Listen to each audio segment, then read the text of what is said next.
जय जगन्नाथ। ए सुंदर आसर रे उपस्थित थिबा समस्त कवि और कवयित्री को मोर अभिनंदन। मु कल्पना मिश्र बालेश्वर भेटी देउछि मोर कविता उजाणी स्रोत। उजाणी स्रोत। नदी जदि केबे उजाणी बहिब सागरर बुकु तेजी, अतीतर से सुना झरा क्षण स्मृतिर परसे भिजी।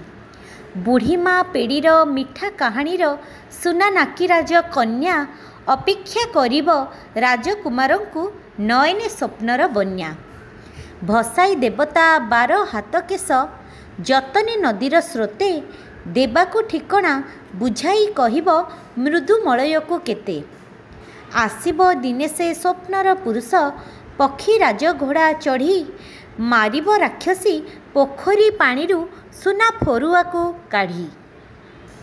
उद्धार करिब मनर मानसी, नेई जीव तार साथे मन पवनर नौकारे बसी सपनर पथे पथे।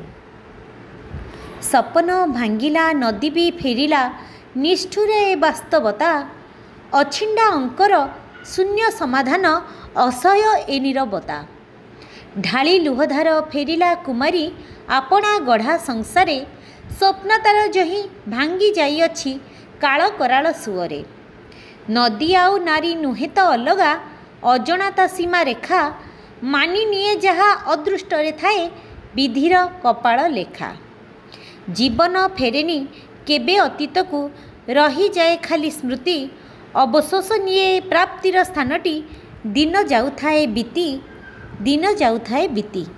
धन्यवाद।